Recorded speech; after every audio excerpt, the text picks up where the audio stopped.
आप सभी को नमस्कार। बहुत धन्यवाद साहब, आपने कम से कम किसानों की बात रखने के लिए इतने प्रबुद्ध बुद्धिजीवी और पत्रकारों के बीच मौका दिया। किसान की कृषि बिलों के ऊपर और उनकी खामियों के ऊपर और किस प्रकार उनसे कॉरपोरेट जगत का फ़ायदा होगा, इसके ऊपर मेरे ख्याल से बहुत सारे स्पीकर्स बहुत ही विस्तार से बोल चुके हैं, क्योंकि पक्ष किसानों का है और ज़मीनी हकीकत आप सबको बताना बेहद ज़रूरी है। ऐसे में ये जानना बेहद ज़रूरी है कि ये कृषि बिल लाए क्यों गए हैं, मंशा क्या है, समय की नज़ाकत क्या है और किस समय लाए गए। देश के किसी भी किसान या किसी किसान संगठन ने कभी भी ऐसे किसी प्रकार के कृषि बिलों की मांग नहीं की थी। पहली बात तो कृषि राज्य का विषय होता है। जब सरकार से ये कहा जाता है कि कृषि राज्य का विषय है, तो सरकार कहती है कि हमने किसी भी प्रकार के कृषि के कार्य में संशोधन या कार्य नहीं किया, हमने तो व्यापार संबंधी अधिनियमों में संशोधन किया है, तब वो व्यापार हो जाता है।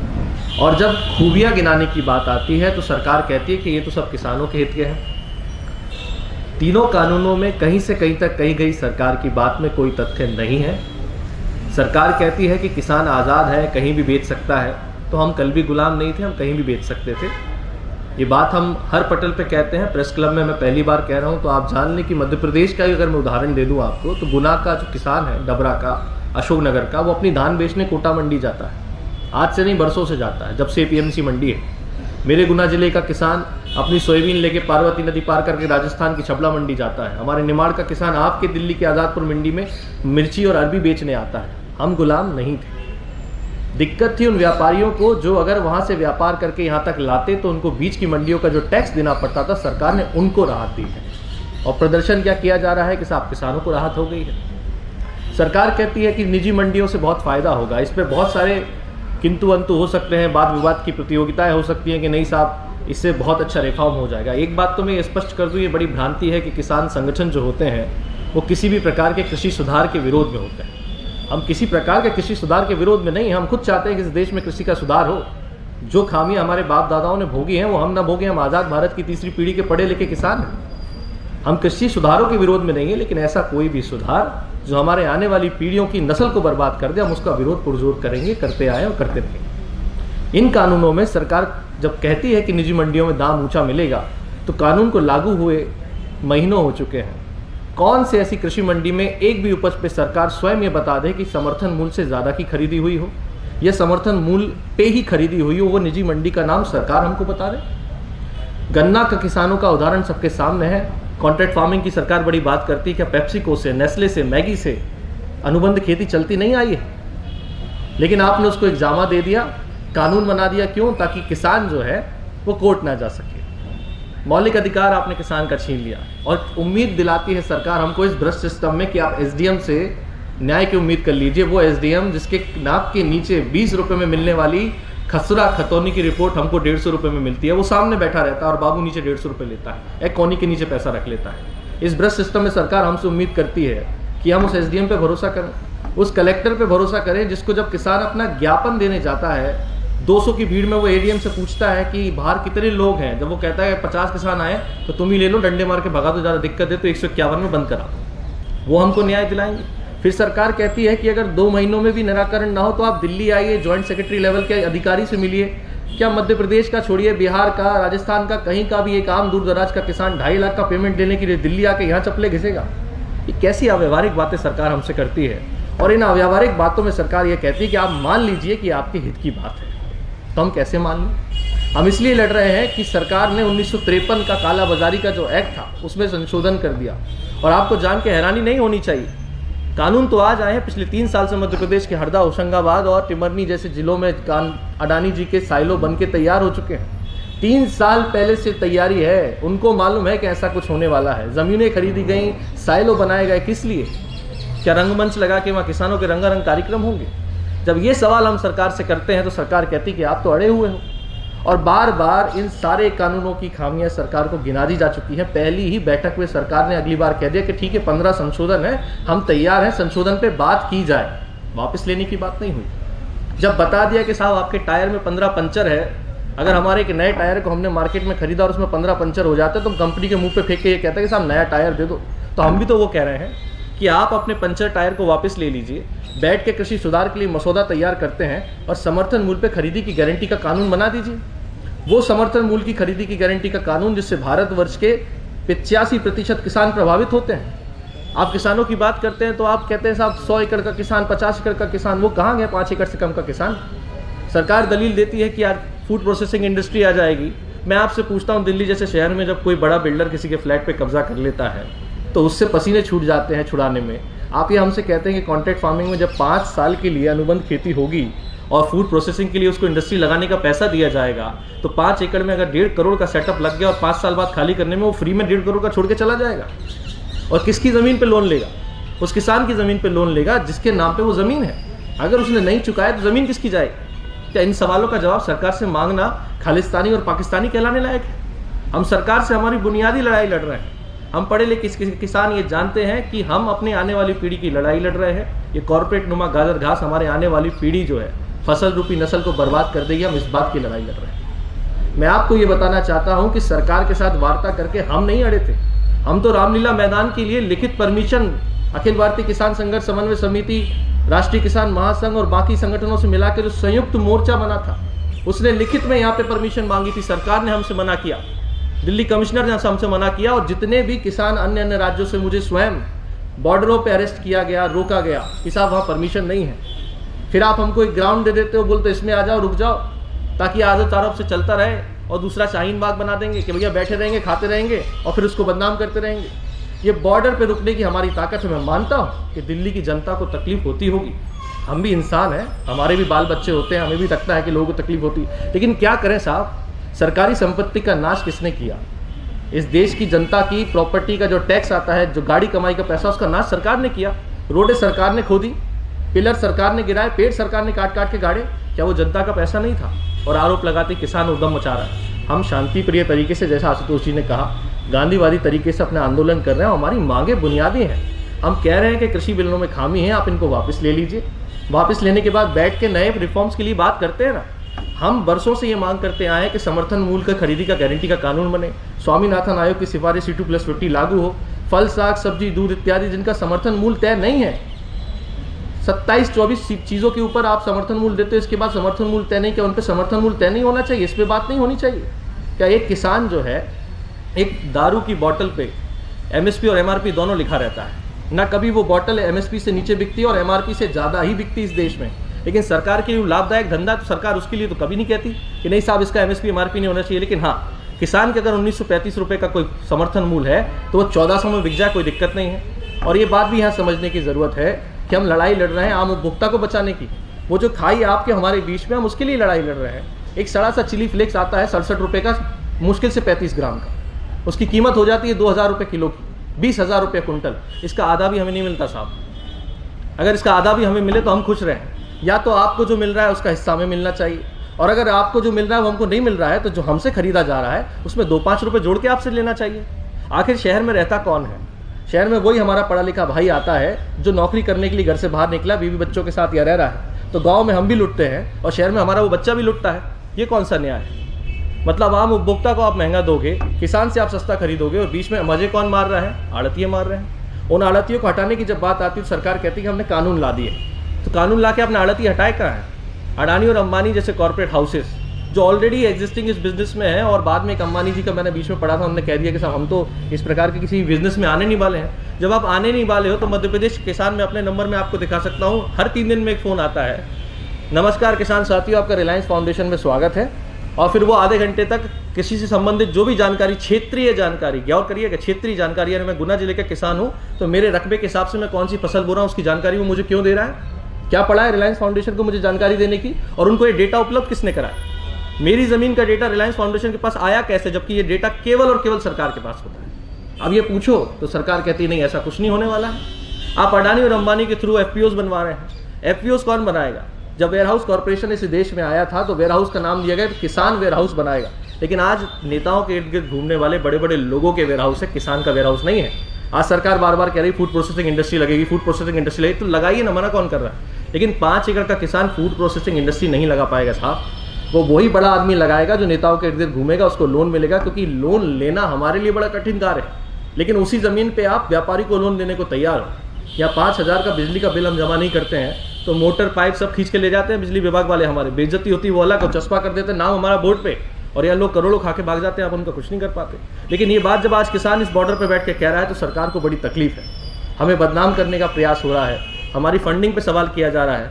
फंडिंग पे क्या सवाल करते हो साहब? लंगर खा रहे हैं, लंगर खिलाने वाला जो पद्धति सरदारों की है वो 500 वर्षों से चली आ रही है, आगे भी चलती रहेगी।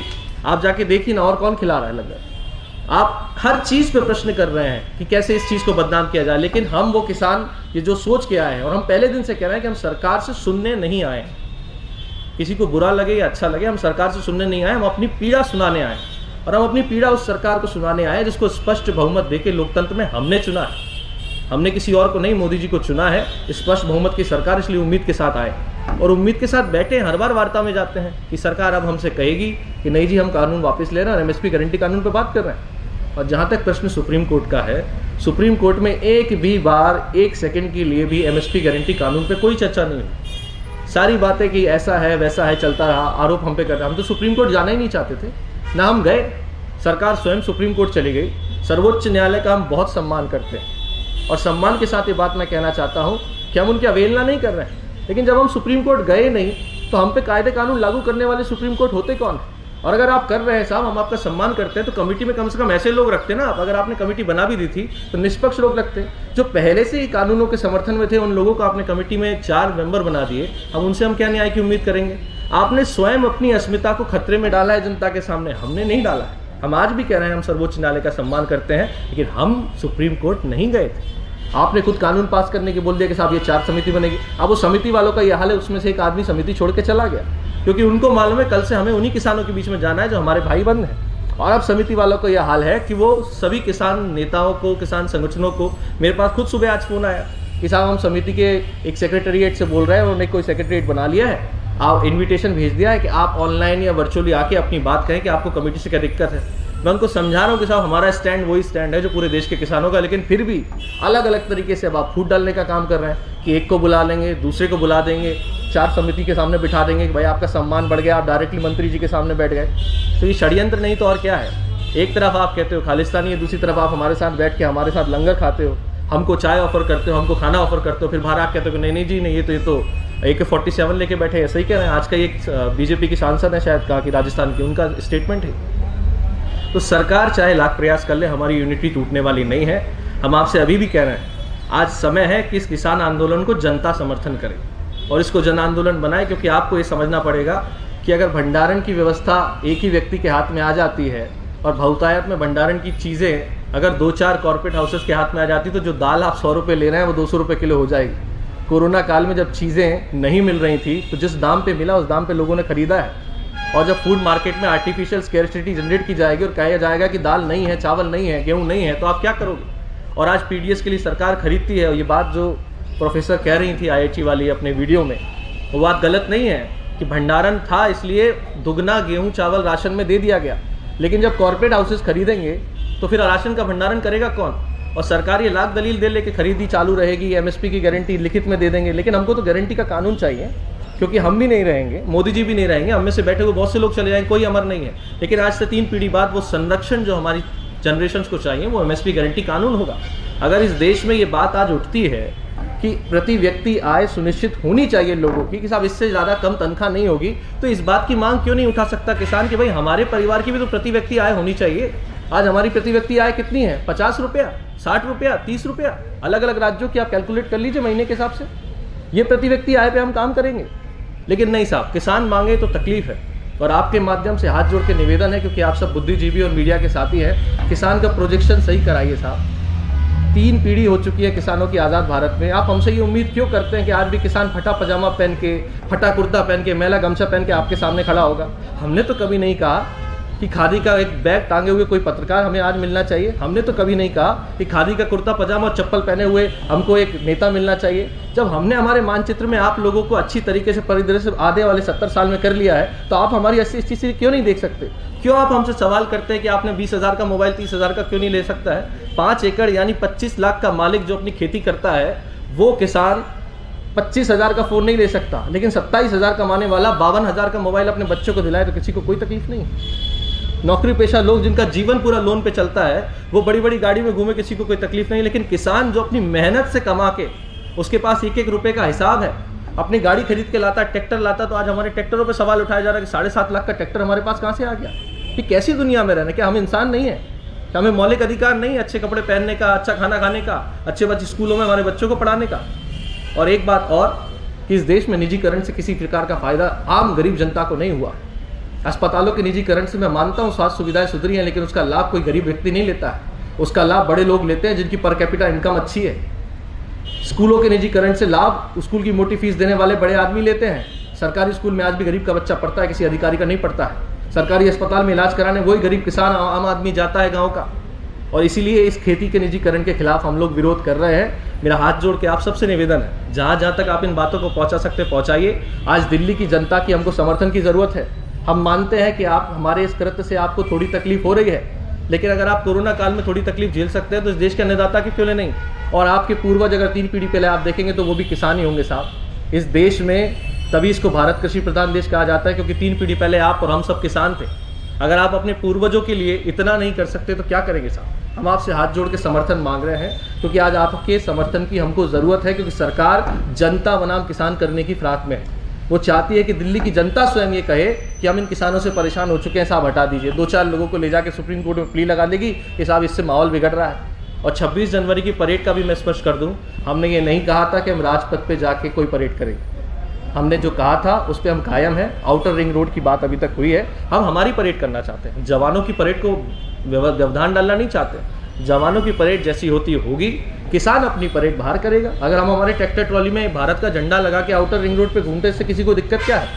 हम तो कहते हैं दिल्ली की जनता आए और देखे कि इस देश का किसान आपकी सड़क पे आया है। और ये किसान है साहब, हमारे गाँव की परंपराएं सभ्यता है कि हर आते जाते राहगीर को हम भोजन पूछते हैं। इन शहरों में कोई बिना कारण एक गिलास पानी नहीं पूछता है।